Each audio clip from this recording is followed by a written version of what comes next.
Halo sahabat catur, pada video kali ini saya akan bagikan sebuah jebakan catur untuk tingkat lanjutan sampai tingkat master. Kenapa saya katakan ini jebakan tingkat lanjutan? Karena terjadinya di atas 10 langkah. Kalau jebakan catur biasa atau jebakan catur standar, itu terjadinya di langkah-langkah awal. Dan jebakan itu sudah banyak saya bagikan di video-video saya sebelumnya. Ada video jebakan di channel ini sekitar lebih kurang 100 jebakan. Itu yang paling banyak jebakan untuk pemula atau jebakan standar. Dan untuk jebakan tingkat tinggi ada juga beberapa video. Dan sekarang yang akan saya bagikan jebakan catur tingkat tingginya adalah untuk pertahanan Sisilia Naga. Sebelum saya berikan langkah jebakannya, maka sebaiknya sahabat tahu dulu langkah terbaiknya untuk varian Sisilia Naga ini. E4, C5, ini adalah pertahanan Sisilia yang sangat terkenal. Kuda F3, bidak D6, bidak D4, C pukul D4, kuda pukul D4, kuda F6, kuda C3, bidak G6, gajah E3, gajah G7, bidak F3. Ini adalah varian Yugoslavia attack di dalam pertahanan Sisilia Naga. Inilah varian putih yang sangat tajam, dan saya sarankan kepada Anda yang hobi dengan pertahanan Sisilia Naga, maka varian F3 ini yang perlu sekali sahabat dalami sampai ke ujung-ujungnya, mulai dari jalur utamanya sampai jalur cabang, sampai ranting-rantingnya, dan kalau perlu sampai ke pucuknya. Karena inilah yang paling membahayakan untuk hitam. Kalau varian lainnya itu tidak terlalu berbahaya untuk hitam. Sekarang kita lanjut. Hitam brokade, menteri D2, kuda C6, gajah C4, gajah D7, putih brokade, benteng C8, gajah B3, kuda D5, bidak H4, bidak H5, gajah G5, benteng C5, raja B1, bidak B5, bidak G4, bidak A5, bidak pukul bidak H5,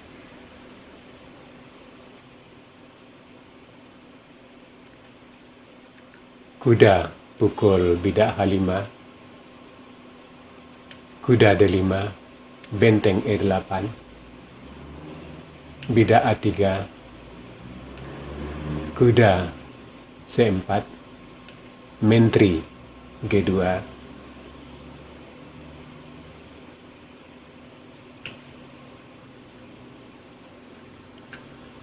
raja F8, bidak C3, menteri B8. Inilah 20 langkah terbaik untuk varian Sisilia Naga Yugoslavia attack. Artinya putih dan hitam sama-sama melakukan langkah terbaik. Dan untuk Anda pemain hitam, usahakan hafal sampai posisi ini 20 langkah. Begitu juga Anda sebagai pemain putih, untuk melawan Sisilia Naga Anda pergunakan varian yang ini. Nah, sekarang saya akan jelaskan satu persatu dari masing-masing kegunaan langkah untuk Anda yang belum mengetahuinya. Kita kembali ke langkah awal.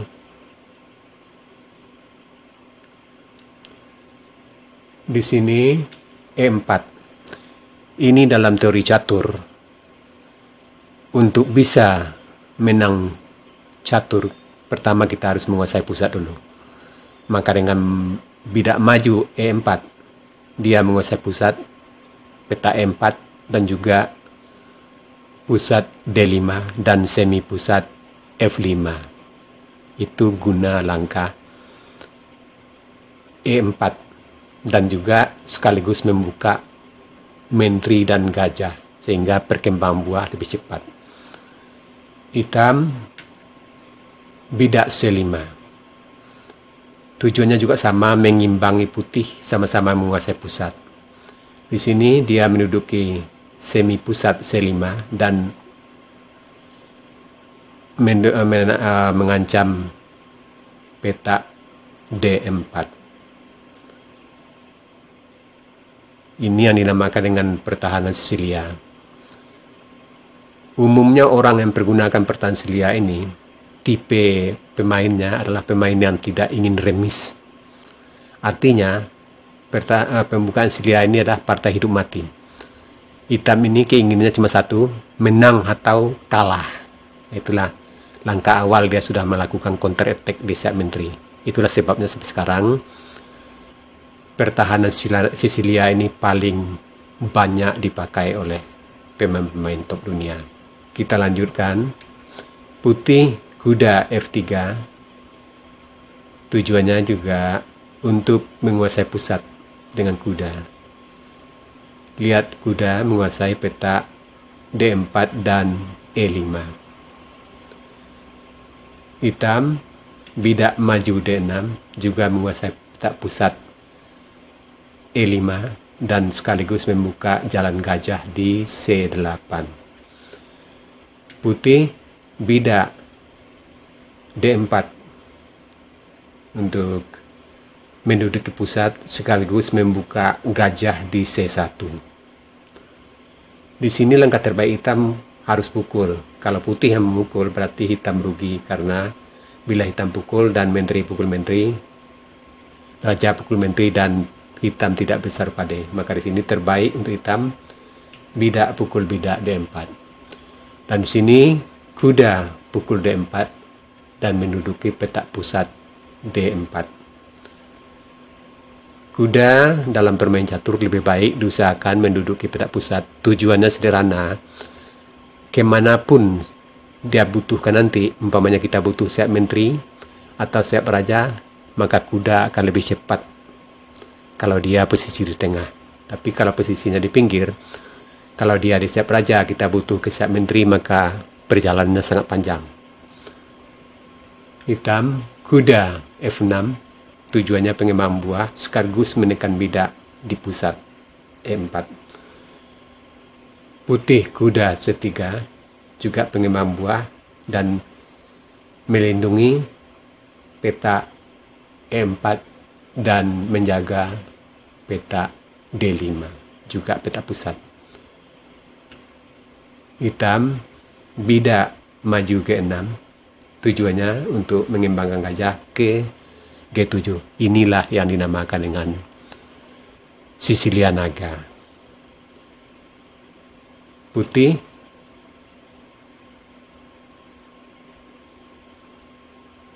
gajah E3, pengembang buah dan mengaktifkan gajah. Hitam gajah G7, tujuannya untuk persiapan di diagonal H8 dan A1. Sebab gajah ini akan aktif di jalur ini saat hitam membongkar sayap menteri putih. Putih bidak F3, tujuannya untuk supaya kuda hitam tidak ke G4. Sebab rencana putih di sini menteri akan ke D2. Kalau dia tidak melangkahkan bidak duluan, langsung menteri ke D2, maka hitam akan melangkah ke G4 dengan kuda mengancam gajah, dan itu bermasalah buat putih, keluar dari rencana umumnya. Jadi sebelum menteri melangkah ke D2, ini wajib dulu ke F3. Nah, hitam, rokade, ini jelas pengamanan raja dan mengaktifkan benteng. Putih, menteri D2 juga mengaktifkan benteng, dan dalam varian Yugoslavia Attack, raja akan rokade panjang. Hitam, kuda C6 juga mengaktifkan buah kudanya. Dan bila putih memukul kuda, maka itu menguntungkan untuk hitam, melindungi peta D5 dengan bidak, dan juga membuka lajur B untuk benteng. Jadi sini langkah terbaik dari putih, gajah C4. Di sini tujuan gajah C4 adalah untuk menjaga titik D5 untuk bidak hitam. Sebab dalam Sisilia Naga, kelemahan hitam itu bidak di D6. Kalau hitam sudah bisa memajukan bidak D6, berarti itu sudah selesai.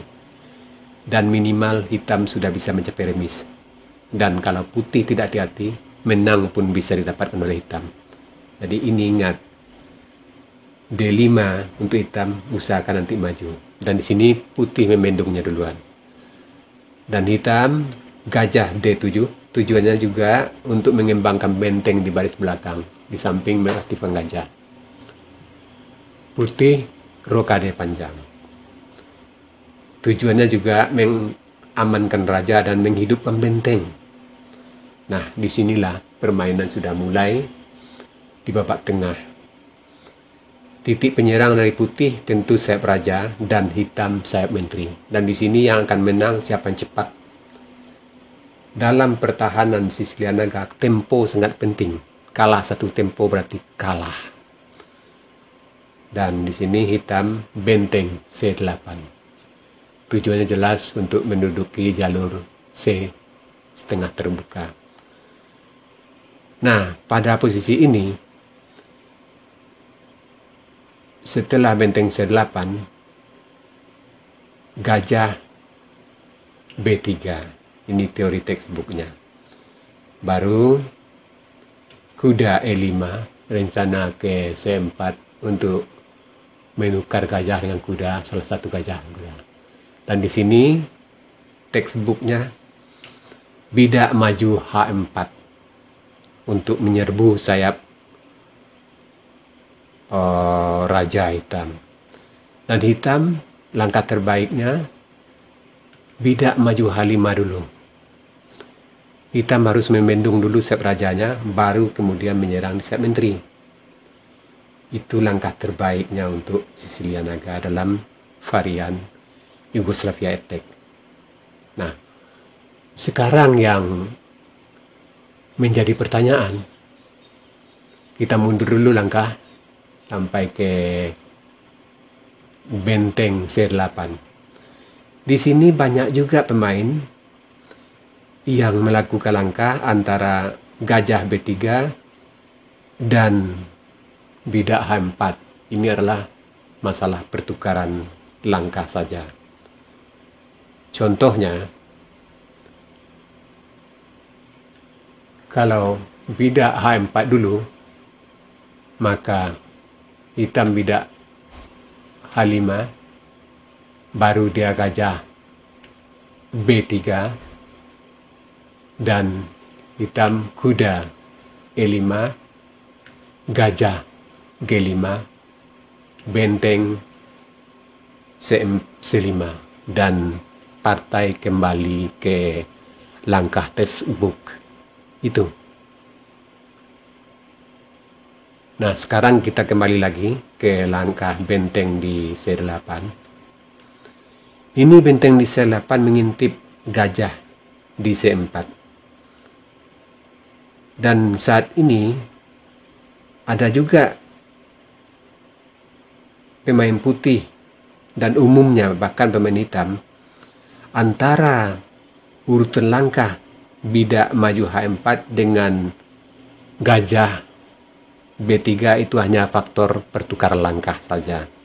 Seperti yang saya contohkan tadi, melangkah ini dulu, nanti dijawab ini, baru gajah, dan nanti kuda. Jadi partai kembali ke langkah tersebut. Jadi pemain putih dan hitam selalu beranggapan ini boleh, terserah mana yang duluan.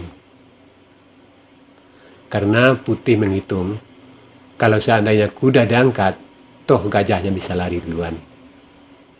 Kalau kuda pukul kuda, ya ada menteri mukul kuda dan gajah terlindung. Jadi itu alasannya putih menganggap langkah H4 dengan langkah B3 itu sama. Boleh, mana yang duluan. Dan hitam juga beranggapan seperti itu. Kalau putih H4 dulu, dia kunci H5. Dan gajah B3, dia baru E5. Nah, yang menjadi pertanyaan sekarang, kenapa setelah langkah H4, H5, gajah B3, kuda C5, gajah G5, dan benteng C5, kenapa dia bisa kembali ke jalur utama atau langkah tersebut? Saya akan jawab, sebabnya karena hitam tidak tahu menghukum langkah salah putih. Dan yang kedua, putih tidak tahu kalau dia melakukan langkah salah. Dan begitu juga hitam. Dia tidak tahu kalau putih melakukan langkah salah dan dia tidak tahu juga cara menghukumnya.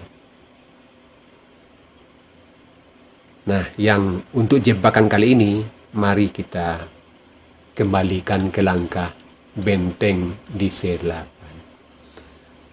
Benteng C8 ini ancaman terselubung terhadap gajah. Sepintas lalu, ini aman. Master pun sering terkecoh dalam posisi ini. Karena pada umumnya, tidak semua pecatur menghafal langkah-langkah dan juga tujuannya.